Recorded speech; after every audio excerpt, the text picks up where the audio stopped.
chemin devant moi s'enrouler, même plus que ça. Partir, voyager, rouler. Ce rêve que l'on entretient depuis plusieurs années, ce grand départ, on l'a imaginé des milliers de fois. Et pourtant, on ne l'a jamais imaginé ainsi. Mais le voyage est rempli de surprises. Quelque part, ne serait-ce pas ce qu'on cherche en partant ?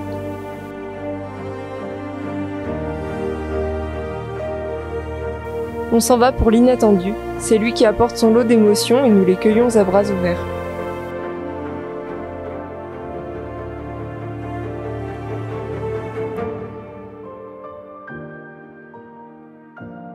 Vas-y, avance.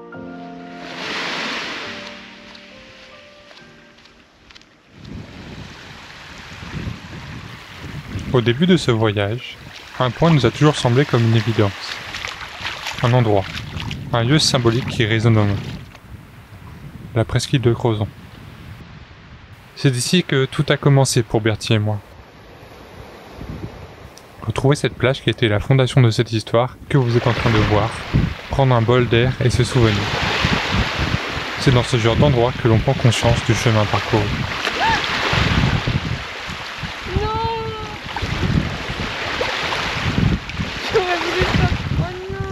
Oh non.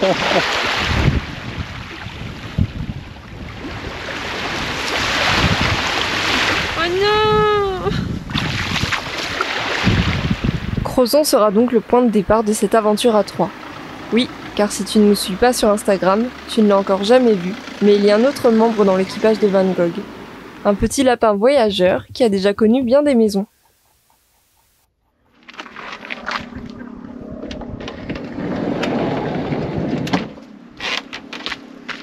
Coucou, aujourd'hui c'est le jour 2 du Tour d'Europe.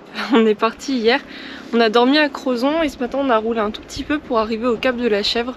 C'est le point le plus au sud de la presqu'île de Crozon, donc on va aller voir ça.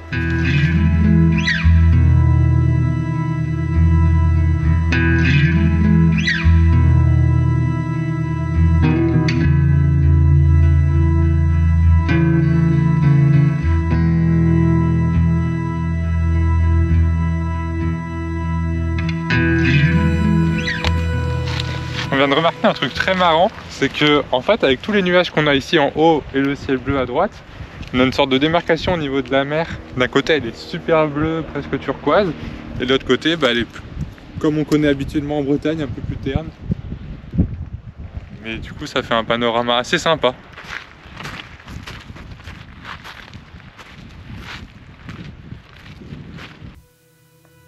On a sillonné la côte. Et c'est aussi beau que perturbant cette sensation d'être entouré par l'eau, qui est là de tous les côtés, peu importe le chemin et les directions que nous empruntons.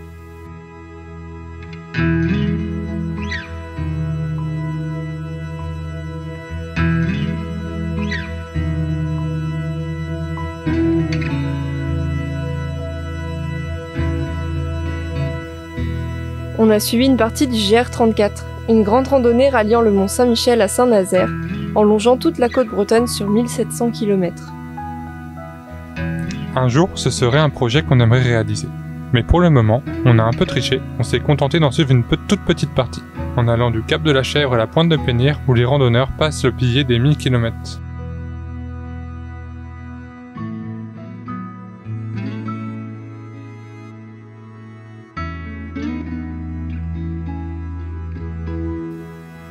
Et juste à côté, l'alignement de l'Agatiar, qui signifie l'œil de poule en breton. On estime entre 3000 et 2500 avant Jésus-Christ la création de ce monument, bien que les conditions et les créateurs restent encore inconnus aujourd'hui, ce qui entretient le mythe et laisse planer une atmosphère particulière.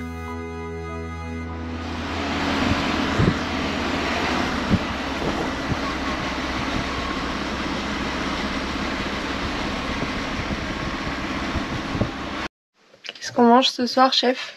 Alors ce soir, on va manger un grand plat. Je vais chercher tout au fond de notre placard des raviolis. Mais pas n'importe quel ravioli. Des raviolis végétales. On va tester cette grande nouveauté pour les grands gourmets qui nous regardent. Des fois, on n'a pas la foi de faire un gros repas. Là, par exemple, on a déjà pris un petit apéro avant. On avait du cidre qu'on nous a gentiment offert.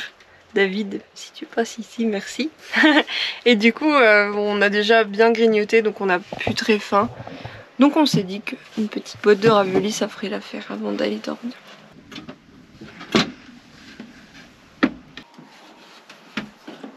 Je me vois avec la fin. Ça va, Kinky ?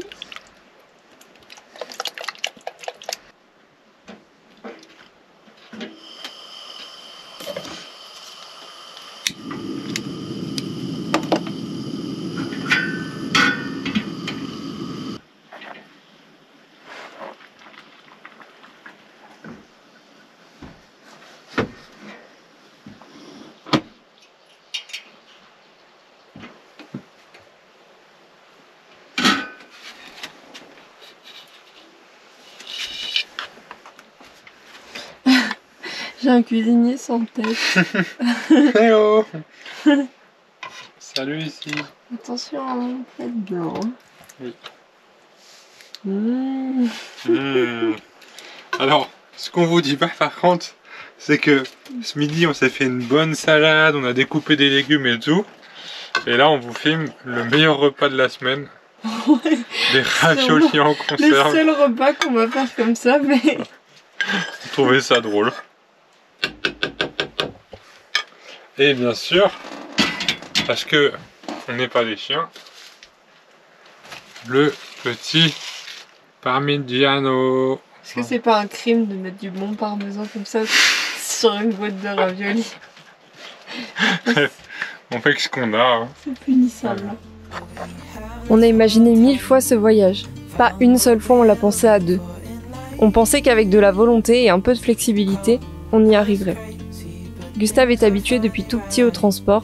Sa nouvelle maison roulante ne l'a pas dérangé, il s'est très vite habitué. Mais la chaleur a pointé le bout de son nez plus vite qu'on ne l'aurait imaginé. 20 degrés dehors et presque 30 à l'intérieur. Trop pour un petit lapin qui n'est pas capable physiologiquement de se tempérer comme nous. Il a montré des signes que nous avons choisi d'écouter, le cœur lourd. On a voulu se prouver, et peut-être aux autres aussi, que voyager avec son animal était possible. Mais le lapin est un être particulièrement fragile. Gustave part donc dans notre famille pour être gardé et choyé en notre absence. Malgré la culpabilité qui nous ronge de continuer ce voyage sans lui, l'aventure doit continuer. On a tout quitté pour ce tour d'Europe. Appartement, travail, amis, famille, il est trop tard pour reculer.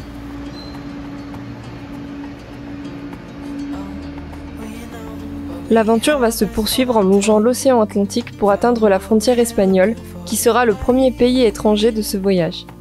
D'ici là, plein de beaux paysages nous attendent et surtout, on le sait, l'inattendu n'a pas fini de nous rendre visite.